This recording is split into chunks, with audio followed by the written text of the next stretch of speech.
Assalamualaikum warahmatullahi wabarakatuh.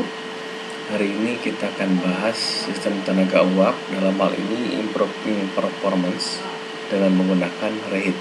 Nah, reheat sendiri merupakan modifikasi yang sudah familiar di sebuah power plant, di mana dengan reheat ini power plant dapat meningkatkan efisiensinya. Ya. Oke. Supaya lebih jelas kita lihat siklusnya.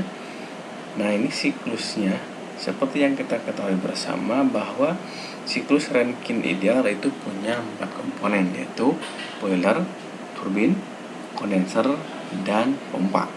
Nah, dalam siklus reheat itu ada penambahan siklus di antaranya.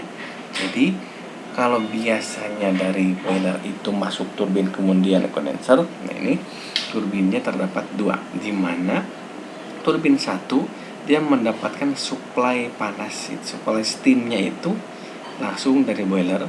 Nah, kemudian kalau di ideal Rankine itu kan dari keluar turbin itu langsung ke kondenser. Nah, ini keluar dari turbin HP disebutnya itu masuk ke boiler lagi untuk dipanaskan ulang. Nah, inilah yang disebut dengan reheatnya gitu ya. Jadi dipanaskan ulang. Dari sini masuk lagi ke turbin kedua, biasanya disebut turbin low pressure karena tekanannya lebih rendah. Nah, dari turbin low pressure dia turun baru ke kondenser dan seterusnya. Nah, makanya ada sedikit perbedaan untuk siklusnya. Ya, ada 2 tingkat karena terdapat 2 buah turbin di sini. Nah, untuk efisiensinya pun berubah jadi seperti ini. Untuk lebih memperjelas, kita akan ambil sebuah contoh. Ada sebuah siklus Rankine ideal menggunakan reheat, di mana keluar dari turbin keluar dari boiler masuk ke turbin itu pada tekanan 8 megapascal, kemudian temperaturnya 480 derajat Celcius. Kemudian diekspansi keluar dari turbin pertama itu 0,7 megapascal. Kemudian dipanaskan hingga mencapai 440 derajat Celcius sebelum masuk ke turbin kedua, ya. Nah, kemudian tekanan kondenser itu diketahui 0,008 megapascal. Nah, di sini tentukanlah thermal efisiensinya. Kalau kita logiskan, kira-kira seperti ini kasusnya. Jadi ada titik 1 keluar dari steam generator.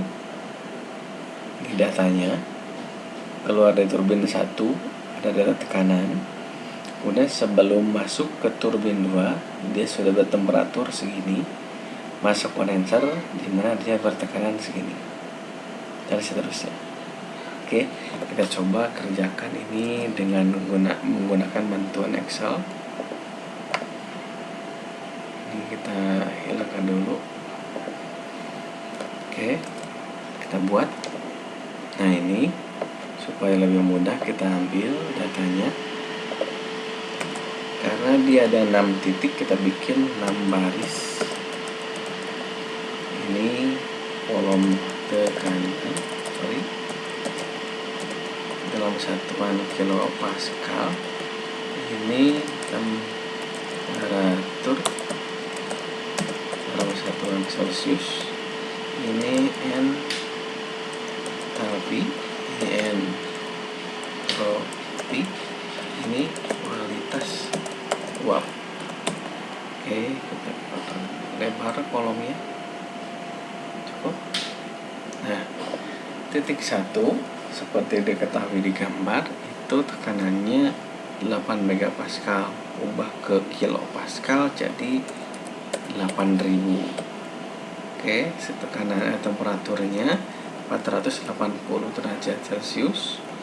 Titik 2 dia ada tekanan 700 kilopascal. Kenapa? Karena diketahuinya 0,7 megapascal. Udah, titik 3 ada temperatur 440 derajat Celcius. Masuk titik 4 di kondensernya itu 0,008 berarti 8 kilopascal.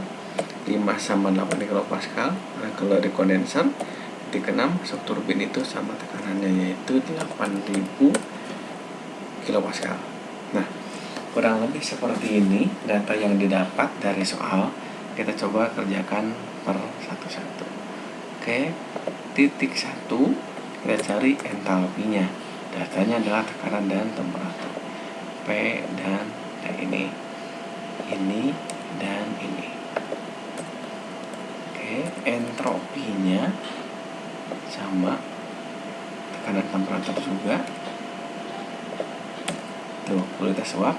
Karena ini berada di daerah superheat, maka tidak ada kualitas uap. Kita blok, kita tabkan. Nah, titik 2, 1 ke 2 itu kan prosesnya isentropik, maka entropi titik 1 dan 2 sama. Oke, ini sama. Ya.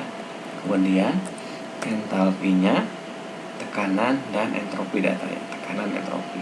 Oke. Ini tekanannya, ini entropinya ke hal. Oke. Ini temperaturnya. Temperatur, tekanan dan entropi. Ini dan ini. Oke. Nah, kualitas uap karena ini ada di daerah campuran, maka ada kualitas uapnya. Kita lihat berapa. Sama dengan X. Datanya P dan S. Ini dan ini. Nah, ini datanya 0,99.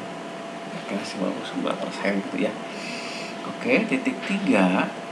Titik 3 ini kan 2, 3 ini sama dalam satu siklus, maka tekanannya pun sama 700. Gitu. Kemudian cari entalpinya PT. Ini dan ini. Oke.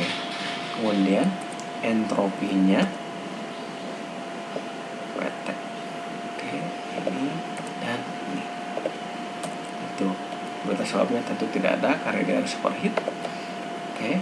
Titik 4 dia isentropik juga sama dengan. Oke. Entalpinya, entalpi, tekanan dan entropi PS. Ini dan ini. Kemudian temperaturnya PS juga. Ini dan oke. Kemudian kualitas uap X, PS juga. Ini dan oke, 93%. Oke. Titik 5, kalau kita lihat ini berada pada daerah cair jenuh. Jadi dia cair jenuh, daerah liquid gitu ya. Kita coba entalpi. Entalpi liquid di data tekanan H2O. Ini juga sama, S liquid data tekanan H2O.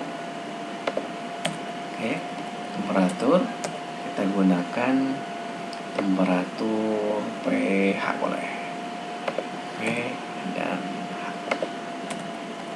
Oke, ini kualitas jelas tidak ada karena daerah liquid, full air tidak ada uapnya, C0.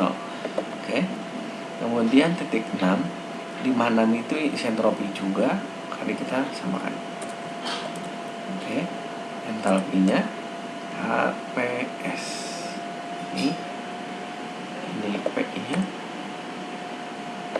ini S-nya. Kemudian temperaturnya PS. Ini S. Oke. Ini blok, gak ada kualitas. Nah, ini data yang telah kita punya dari data masing-masing titik gitu ya. Oke. Kemudian kita ditanya berapa sih thermal efisiensinya. Oke. Thermal efisiensi. Kita masukkan simbolnya biar lebih jelas.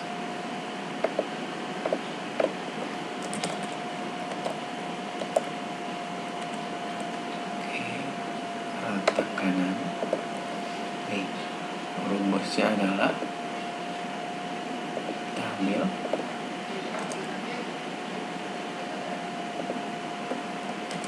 ini rumusnya. Oke, sama dengan 1, 2, 3 kali kurung muka H1 kurangi H2 ditambah H3 kurangi H4 ditambah H5 kurangi H6. Oke, tutup, dibagi, membuka 2 kali H1 kurangi H6 ujung kurung tambah kurung buka H3 kurangi H2. Oke, tutup, dikali 100%. Nah, ini hasilnya. Oke, kita pertebal. Nah, ini adalah efisiensi untuk siklus reheat dari soal yang tadi telah kita ketahui. Oke, untuk hari ini sekian. Sampai bertemu lagi di pertemuan berikutnya. Terima kasih. Assalamualaikum.